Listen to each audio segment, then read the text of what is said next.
Gracias a ti por estar con nosotros. Saber para servir. Podemos imaginar, queridos amigos, la extensión de las alas de un cóndor, que se dice son las más grandes del mundo.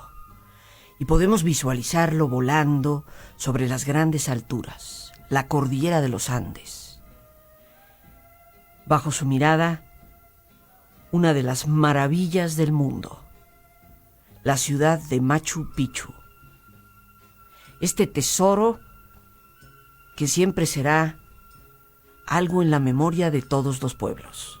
Y hoy en Jueves Cultural estaremos dedicando precisamente nuestro programa Machu Picchu, una de las ciudades más importantes de lo que nuestro experto nos hablará sobre la cultura andina y que nosotros en términos generales, es obvio, asociemos con la cultura inca.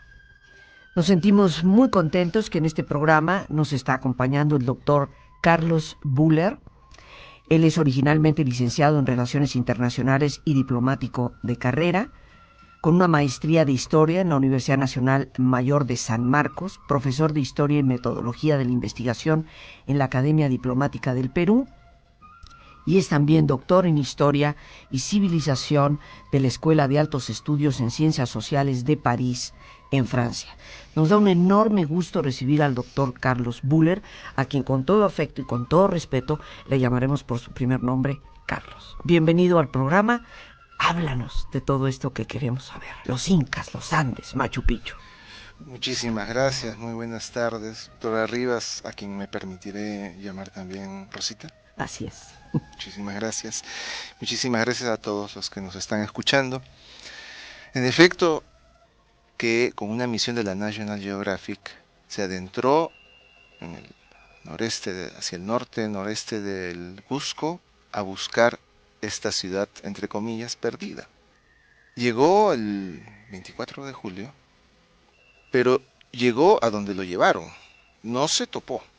Siempre se supo de la existencia de este santuario y la expedición justamente obtuvo financiamiento porque estaban seguros de que la iban a encontrar. De hecho, todos los nativos, todas las personas que viven en la región, la conocían muy bien, e incluso había una familia que vivía en el paraje. Creo que será importante que nos cuentes un poco la relación que existe, obviamente, entre la cultura inca, lo que hoy también se denomina de una forma más académica y más profunda como la cultura andina, y qué representa realmente Machu Picchu. Sabemos que independientemente de lo que Hiram Bingham, a quien se le atribuye pues el haber traído a la luz, vamos a decir, de la modernidad, esta ciudad, sabemos que esto tiene una historia, que se han construido muchas leyendas, y para los que hemos tenido el privilegio de conocerla, es un lugar verdaderamente mágico.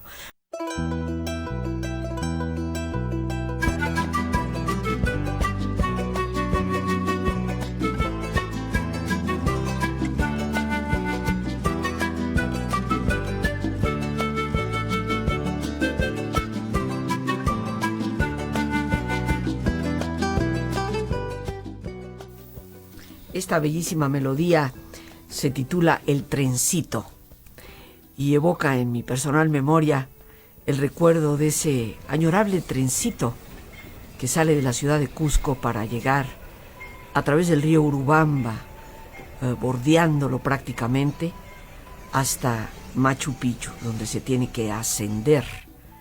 Esta maravilla del mundo en el Perú, que definitivamente hemos de procurar visitar.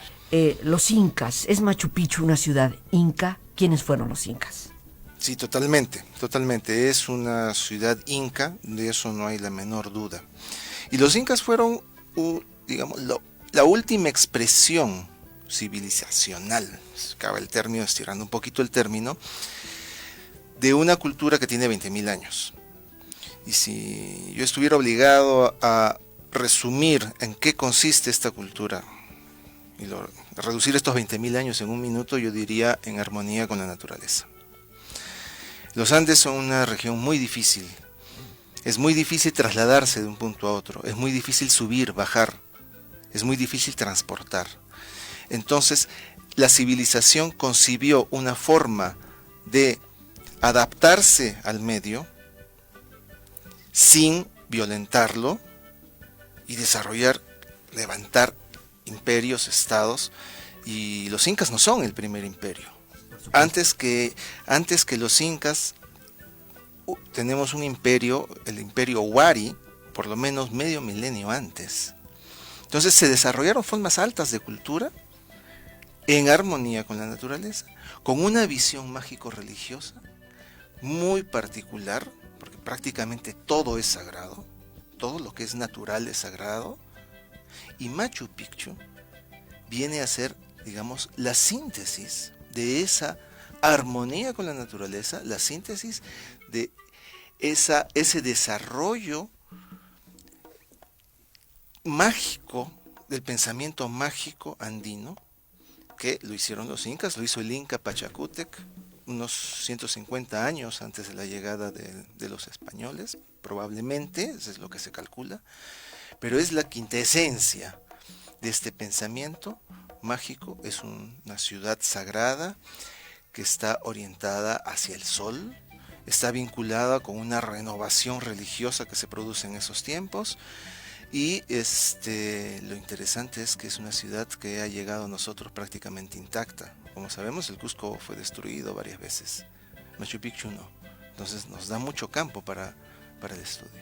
Me gustaría decirle al público, Carlos, que Machu Picchu es una ciudad construida realmente en la cima absoluta y total de una montaña relativamente muy angosta, que tiene dos enormes desfiladeros, abismos a cada lado, y que mirándola uno se pregunta cómo fueron capaces de hacer esto, y que adicionalmente logró formar a través de esas terrazas, de esos como excavar en la montaña para ir haciendo niveles de arriba abajo para poder sembrar. O sea, es una obra que yo dudaría que hoy en día pudiera realmente realizarse. Bueno, yo creo que si una civilización se construye, se levanta a partir de este principio en que lo natural está por encima de todo, las prioridades, creo que vamos a lograr cosas impresionantes. Es decir, si la motivación es alcanzar esta armonía, yo creo que se va a hacer. Pero a mí me decían a mí me decían cuando estudiaba historia, pero explícame, Carlos, esto lo han tenido que hacer, ¿cómo han hecho eso? Y la respuesta era con mucho esfuerzo. Sí, con mucho esfuerzo, pero por encima de todo, con respeto. Si nosotros observamos cualquier foto clásica de Machu Picchu, lo que vemos es una ciudad que no desentona en lo más mínimo con el paisaje. Y bueno, además que todo es sagrado, esta ciudad es un centro sagrado dedicado al sol. Este emperador inca del cual nos hablabas, tengo entendido, Pachacútec, que reinó desde el 1438 al 1470, bueno, aproximadamente. Bueno, sobre para ubicarnos eso, en la época, sí, con nuestro público. Se supone que es, digamos, en esa época, ¿no? Como un siglo antes de llegado los españoles. No tenemos registros fiables en cuanto a fechas. Definitivamente el hombre andino no registraba el tiempo como lo registramos nosotros. Podríamos decir que la obsesión que tuvieron los mayas por el calendario y los tiempos lo tenían las culturas incaicas, andinas y preincas por la armonía con la naturaleza. Yo diría, más que obsesión, era la prioridad, era la necesidad. Ellos no... Sobrevivir en los Andes, en primer lugar, no se puede sobrevivir solos. La cultura andina tiene otro principio que es el trabajo comunitario. La comunidad, no la familia, la comunidad es la base de la sociedad en los Andes. Y la reciprocidad, la ayuda mutua, eso es lo que permite... Y entre comunidades. E incluso, sí, a través, eso sí, pero a través de un mediador que es el jefe, o curaca, o inca, ¿no? El inca es un mediador entre todos todas estas comunidades, que las articula, las cohesiona, pero también es un mediador entre el mundo de los hombres y el mundo de lo sagrado. Es por eso que el inca, no la persona, es sagrada. ¿Qué quiere decir inca? ¿Y de dónde viene? No, Inca tiene que ver con... No, es un vocablo quechua, sin duda. Es decir, es Quechua un es el vocablo de idioma la zona del Cusco, Ujú. ¿no? Los españoles inmediatamente lo identificaron con emperador, con rey, ¿no? Pero Inca es el señor del Tahuantinsuyo, que quiere decir es el señor de las 4 partes del mundo. Y las 4 partes del mundo no son partes geográficas, que lo son también, pero también son, ahí interviene el tiempo, interviene el espacio, intervienen los antepasados, lo sagrado, lo profano, todo eso se condensa en estas 4 partes del mundo, de las cuales el Inca es el señor. Y es, como tú decías, el mediador. Está ahí para mediar, para comunicar, para, vamos a decir, establecer esa red de vínculos entre las comunidades. Por supuesto, por supuesto. Esa es su función principal. Y es por eso, cuando llega Pizarro, no es que había una guerra civil que enfrentaba 2 ejércitos entre 2 hermanos ambiciosos que querían hacerse del poder, sino que era un ritual de sucesión en la que el Inca debía vencer, entre comillas, a todo para proclamarse como auténtico y legítimo señor. Al no haberse cumplido estos rituales, por lo tanto no había un Inca legítimo todavía cuando llegó Pizarro, y la gente no se sentía con deberes u obligaciones hacia este nuevo señor. La cultura inca, o esta cultura andina, ¿era guerrera? La guerra era parte del ritual. Era parte del ritual. Existen civilizaciones que usaron mucho la guerra, especialmente en la costa norte del Perú, lo que se conoce como los reinos Mochica y Chimú, reinos muy, muy guerreros. En los Andes la guerra era importante, pero las conquistas se hacían normalmente por la vía de la negociación, por la vía de los regalos, por la vía de la reciprocidad, la sumisión voluntaria y eventualmente la guerra. Pero la guerra estaba incluida, no era una guerra profana, era una guerra que tenía una naturaleza ritual muy importante. Y Machu Picchu no es una fortaleza, pero sí en el conjunto de todas las ruinas y ciudadelas y puntos de observación que hay, sí hay puestos militares. Picchu, esta ciudad en lo alto de los Andes, esta ciudad que realmente armoniza con todo su alrededor, esta ciudad mágica, que algunos, Carlos, han dicho que era una ciudad como de mujeres, como de sacerdotisas. ¿Es esto verdad? Bueno,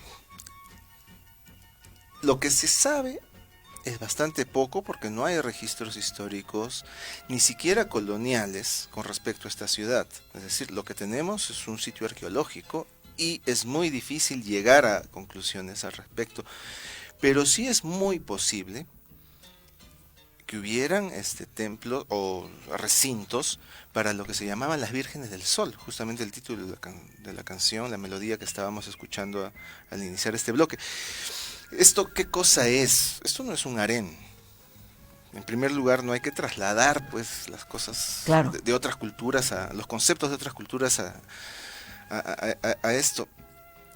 Tiene que ver con la legitimidad en el poder. La legitimidad, como sabemos, pues es, digamos, el derecho real que puede tener un hombre, un gobernante para gobernar. Entonces, ¿cómo lo adquiría esto en un contexto en que todo el mundo tiene que tener vínculos de parentesco, tiene que tener relaciones personales a nivel comunitario, a escala estatal o a escala imperial? Entonces había unos matrimonios rituales que hacía el Inca con las comunidades. Y estas fueron llamadas por los cronistas, por los españoles, es decir, esos no son los nombres exactos. Les pusieron Vírgenes del Sol. Y es muy probable que efectivamente en Machu Picchu haya existido un recinto, y es más, se ha identificado uno de ellos como tal, dedicado a la residencia de estas personas, ¿no? A las, entre comillas, digamos, a estas esposas del Inca, pero que cumplían un rol a nivel sagrado y a nivel político porque establecía la legitimidad, convertía en pariente al Inca de las comunidades. Es decir, el inca se casaba con la hija del señor local. Y el Sí. señor local a su vez estaba emparentado con todos. A la larga, el más humilde trabajador campesino de los Andes tenía parentela con el inca a través de estos mecanismos, y para esto funcionaba el tema de estos matrimonios rituales que se desarrollaban para garantizar la legitimidad del poder. Y Machu Picchu, obviamente, al ser el recinto, al ser la ciudad donde se ejercía básicamente el culto al sol, hacia donde un lugar de retiro probablemente del Inca, con un alto contenido sagrado, evidentemente tiene que haber existido esta... Ahora, ¿quiénes vivían en Machu Picchu? No, se calcula que no pasaba del 1.000.000 de personas.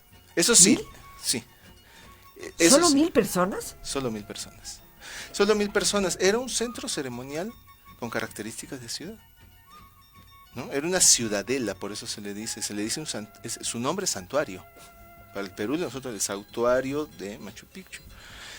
Y eso sí, tenía autosubsistencia porque tenían lugares para cultivar la tierra, tenía producción agrícola, intercambiaba productos con la zona, todo eso sí, era autónoma, sí, pero era una ciudadela pequeña dedicada básicamente a asuntos que tienen que ver con el sol, porque está ubicado, Machu Picchu está ubicado en un punto donde se observa la salida del sol que emerge desde la Amazonía y tiene unos efectos visuales impresionantes porque el sol en el amanecer de Machu Picchu aparece pues multiplicado. Se ve una inmensa bola de fuego que se levanta. Es extraordinario. Y ese sitio no solamente es bello, sino es un punto de observación extraordinario para el sol. Y fíjate que esa es una pregunta que me gustaría hacerte. ¿Qué significado tenía el sol para los incas? Porque en nuestro país, México, definitivamente el sol, un significado muy profundo en todas las culturas prehispánicas de Mesoamérica. En todas las culturas agrarias. Todas las culturas agrarias originarias tienen rinden culto al sol, porque es justamente el sol que les permite desarrollar su agricultura. En el caso de los incas, como en todas las culturas agrarias, como en México, como en Colombia, como en Mesopotamia, en China, se tuvo siempre un culto al sol. Ahora, como decía, toda la naturaleza es sagrada, pero el sol implica una renovación. Que se levante el sol implica el nuevo día. Y en los ciclos agrarios esto implica para la gente una renovación. Y se asocia Pachacútec con la renovación y la expansión. Pachacútec quiere Es decir el inca que construyó el emperador. El emperador, que quiere decir gran transformación al mismo tiempo. Un Pachacútec puede ser un cataclismo, un Pachacútec puede ser una transformación, un gran cambio, una revolución, si se quiere. Nos decías algo, Carlos, sobre el sol, que obviamente en las culturas agrícolas, bueno, sin la luz no crecen las plantitas. Así, y sin las plantitas no hay comida, y sin comida no hay nosotros. Entonces, esto lo entendemos, pero bueno, para mí sigue el sol creando un efecto mágico en mi vida. Claro, y justamente iba a decir que Pachacútec, que como decía, quiere decir una gran transformación. Es con Pachacútec que se inicia la expansión imperial inca, es decir, conocemos que el imperio inca abarcó prácticamente todos los Andes. Esto está vinculado con lo que los expertos han llamado la solarización del imperio, de la cultura inca. Se impuso una cultura de Estado, una cultura imperial dedicada exclusivamente al sol. El Estado inca promovía el culto al sol, que ya existía, pero lo elevó a un rango oficial. Y es por eso que también está vinculado a Machu Picchu con lo del sol. La fiesta mayor en los Andes es el Inti Raymi, la fiesta del sol, pero esa es muy antigua también, esa es una fiesta agrícola. En este caso estamos hablando de que el sol es quien guía la expansión del imperio inca, la que lo convierte en imperio, porque antes era una cultura localizada, regional, y Machu Picchu al ser un santuario orientado hacia el sol, dedicado hacia el sol, está vinculado, por lo tanto, con la mejor época del Imperio Inca. Y regresamos a tu pregunta, a la pregunta original, ¿no? Es Inca, es absolutamente Inca Machu Picchu, y tiene un gran significado en torno a lo que quiere decir esta cosmovisión y también a la expansión del imperio. Tenemos en Machu Picchu un patrimonio de la humanidad, ha sido declarado patrimonio de la humanidad desde los años 90, ha sido también declarado maravilla del mundo, y bueno, visitarlo es toda una aventura, ¿no? Es llegar a las grandes alturas de los Andes y poder entrar en contacto con estas maravillas de la naturaleza. Por eso no quiero que te vayas sin que todos nuestros amigos que nos escuchan sepan de un término muy andino, muy de esa zona del mundo, que todos debemos no solo de conocer, sino de apreciar: la Pachamama. Es el universo, es el universo. El mundo de arriba, el mundo de acá, el mundo de abajo, el Hanan Paksha, el Urim Paksha, el Kai Paksha, es el mundo, el universo. Y la Pachamama es, por lo tanto, se le ha identificado, la traducción literal quizás sea Madre Tierra, pero es más que eso, es la madre de todo, la madre universal. Esa es la Pachamama. Y bueno, es algo que debemos retomar para apreciar este lugar donde vivimos, esta tierra maravillosa a la que debemos de cuidar y a la que debemos de atender y escuchar precisamente en sus necesidades que durante tanto tiempo hemos venido ignorando. A todo lo que nos une, porque los seres humanos tenemos que aprender a darnos cuenta que nos unen muchas más cosas de las que nos separan. Y ni qué decir de los latinoamericanos. Somos hermanos de sangre, de religión, de idioma, de prehispánico, de tantas cosas que estas fronteras a veces resultan verdaderamente absurdas. Nos queda como un minuto, Carlos, y no queremos que te nos vayas sin que tú digas lo que tú más quisieras decir sobre Machu Picchu. Más que sobre Machu Picchu, quisiera decirles algo sobre lo que son las culturas prehispánicas, la cultura andina, y eso tiene que ver con una experiencia personal. Yo he servido como diplomático en distintos países, en Europa, en América Latina, pero cuando llegué a México, simplemente la sensación fue que no había salido de mi país. Y yo creo que los valores de las culturas, de nuestras culturas, son tan parecidos, que han hecho posible que yo en ningún momento me sienta en un país extranjero estando acá. Te agradecemos y te apreciamos muchísimo el comentario. El Fondo de Cultura ha publicado el libro que se llama Machu Picchu, de Luis Valcárcel. Luis Valcárcel. Valcárcel. Sí, es un libro pequeño, es un introductorio, yo creo que puede servir mucho, ¿no? Fondo de Cultura Económica, sí. Y el título es Machu Picchu. Por hoy, las gracias a Dios por este espacio que nos permite compartir. Gracias muy especiales a nuestro invitado de lujo el día de hoy, el doctor Carlos Bühler. A ti el más importante de todos, una vez más, gracias por tu paciencia al escucharme, por ayudarme siempre a crecer contigo. Que Dios te bendiga.